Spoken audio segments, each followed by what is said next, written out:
is no A1, B2 on this side. You got a lot more terms on this side than you do on this side, so those two are definitely not equal. So you can't look at it as two separate series. And in fact, if you did, see this one diverges and this one converges.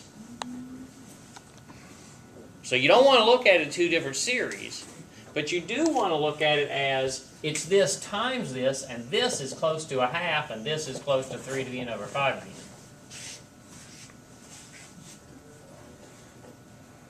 Make sense? Does that help? Dominique, good? I got it.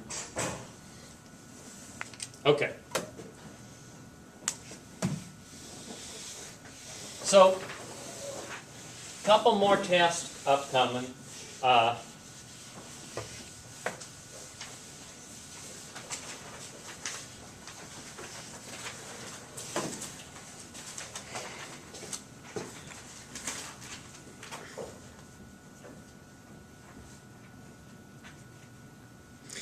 don't think I spoke much about conditional convergence, so let me say a word about that. I'd like to skip forward out of alternating series and straight into the ratio test here, but let me say one more thing about alternating series first.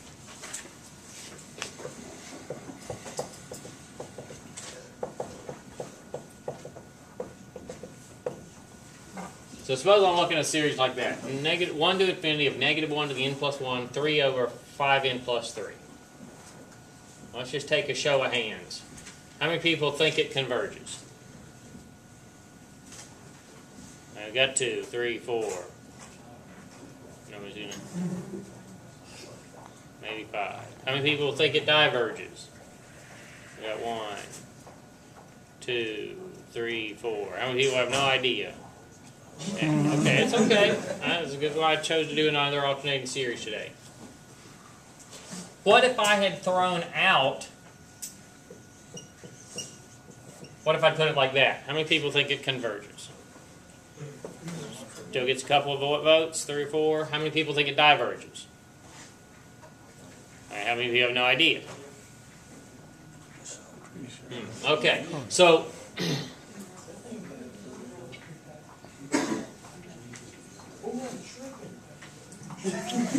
what p-series does this guy remind you of? 1 over n, right? What does 1 over n converge or diverge?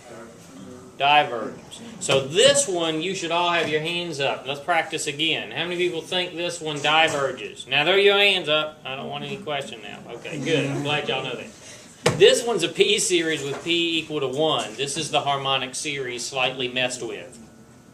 Okay, so I know this one diverges, and if I was going to show it, I would do it with the limit comparison test. Okay, but this is the one I was interested in, right? So let's remember our alternating series, our approach to alternating series. 1, make sure that it's written right. Are all these terms positive? Yeah, they are. So it is written right. The alternating part is out front, the non-alternating part is right here. You always want it like that. The second thing is to do the absolute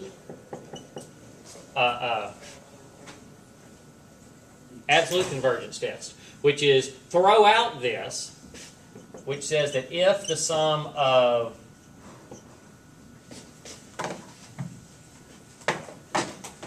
a sub n converges, then the sum of negative 1 to the n of a sub n converges. So in other words, if the absolute value of it converges, then the original one converges. So that's the first test I'm going to look at. But this test fails, right? Because the sum of 3 over 5 to the n plus 3 diverges, and I'm just going to write it because I'm going to hurry on my test, and I think I'm running out of time. What does it converge by? I'm not going to prove it. What test would I use if I was going to? Limit comparison test with sum of 1 over n, which is p-series with p equals 1, so diverges. You with me?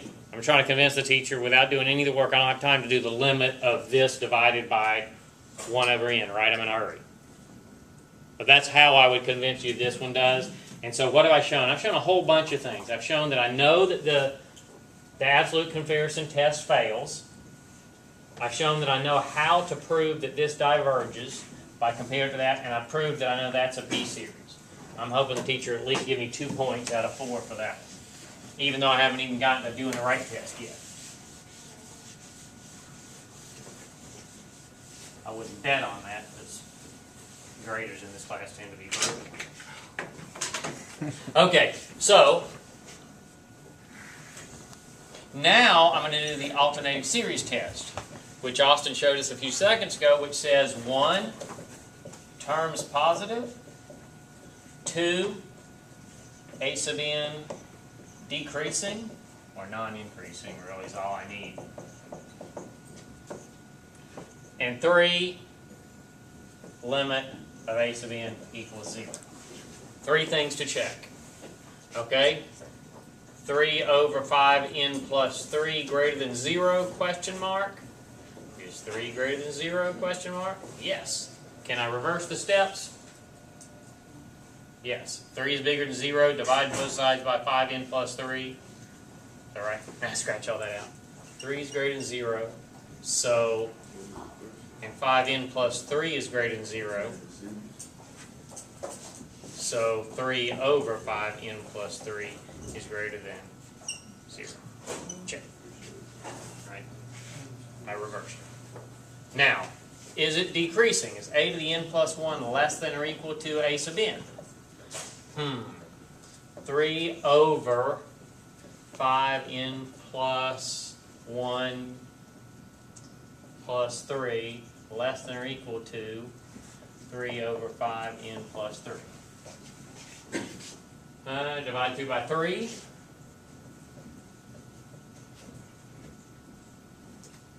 Divide both sides through by 3. 5n. How did I get a 4 there? An 8. Is that better? Now, multiply both sides by 5n plus 3. Multiply by both sides by 5n plus 8. Is 3 less than or equal to 8? Yes. Are all those steps reversible? Yes. Here to here to here to here. It's decreasing. Starting with 3 less than or equal to 8. All steps reversible. So a to the n plus 1 is less than or equal to a to the n for all n equal 1, 2, 3, right? And is the limit 0? I won't even write it up there. I won't insult your intelligence. The bottom goes to infinity, goes to 0, right? So that says that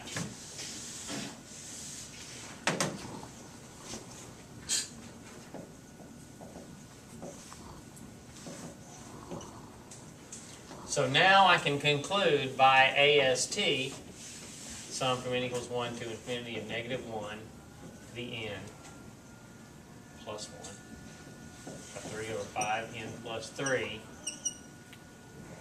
is what we call conditionally convergent. What does that mean? It means it converges, but if you take the absolute value of it, it doesn't converge. Is conditionally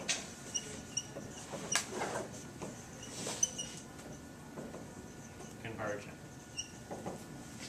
That means, i.e., the series of negative 1 to the n plus 1, a to the n converges, but just a to the n diverges. Conditionally convergent means the series converges, but if you take the absolute value of it, it doesn't converge.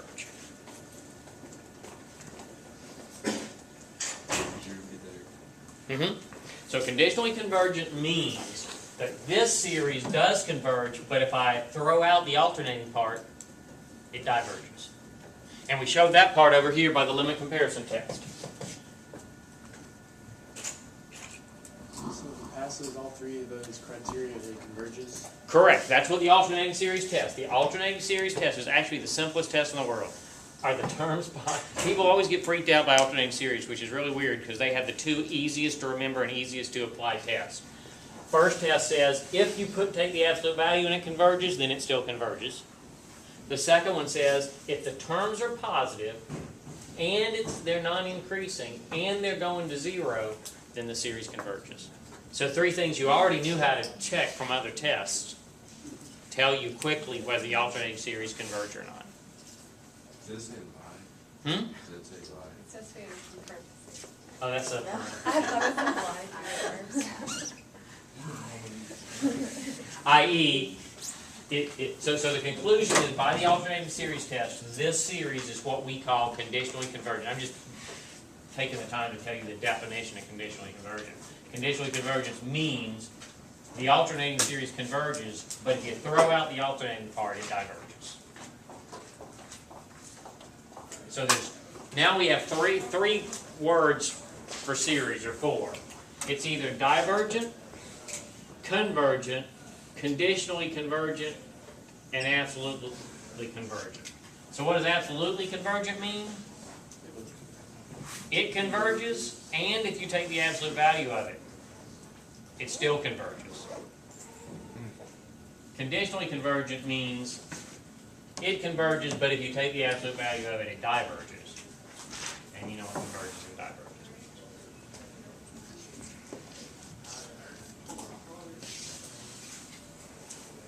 means. Okay. Look, there's really only one more test in here. And it's the easiest test there is. And it's the one you're going to use the most in all your engineering. So that's kind of convenient. So let me just write it up here in the 4 minutes I've got left and call it a wrap.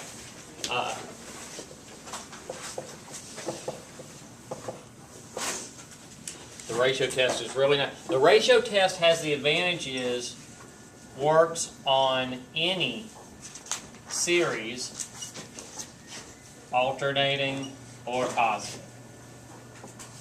So that's convenient, right? You don't have to worry about whether you're looking at an alternating series or not. You just apply the ratio test right off the bat, and it's simple. And it says that if the limit as n goes to infinity of the nth plus first term over the nth term. In other words, look at what's happening to the ratio of the terms of the series. If they're heading for a number,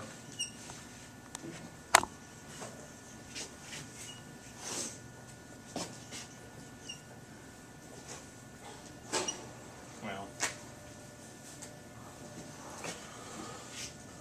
I'll write it like that.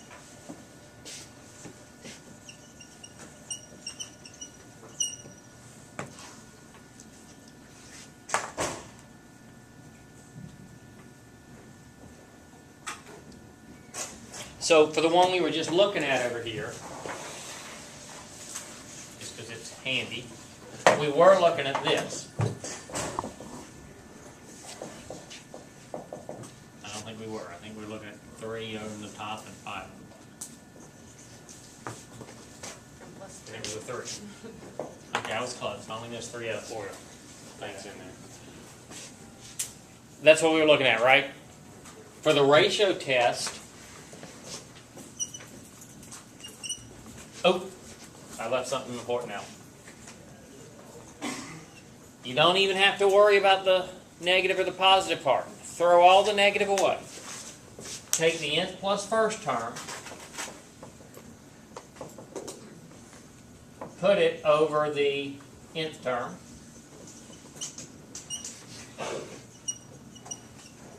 prove that you're a master at all things with limits. Let's see.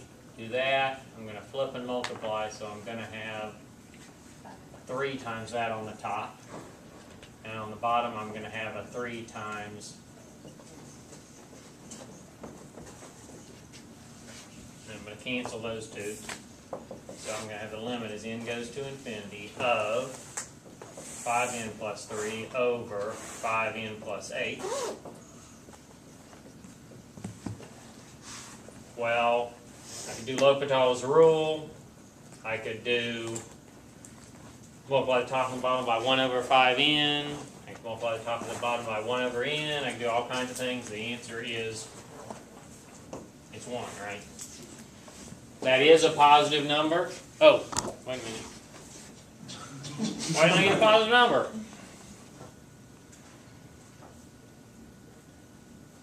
Darn. That was a really good example to make up.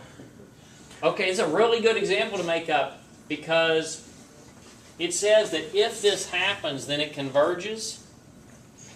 So that didn't happen. Does this test say it diverges? No, it just says the test failed me. Darn. So all I can conclude is the ratio test It's failed. inconclusive. So on to the alternating series test. Thankfully, I've already done it. Okay, that was a really good example to put up. The ratio test is the easiest to implement, but sometimes it doesn't give you what you want. Just because I got 1 here, the ratio test says if you get a positive number bigger than 1, then it converges. So if you don't get a positive number bigger than 1, what do you know? Nothing. You don't know it diverges. The ratio test just didn't succeed. So the ratio test is only good if you're looking at if it converges. Correct. So Kind of like the nth term test is only good for telling you if something diverges, right? It doesn't tell you if it doesn't. If it fails, you don't go, well, get converges. No. Yeah. Well, I'm glad I made up that brilliant example for y'all.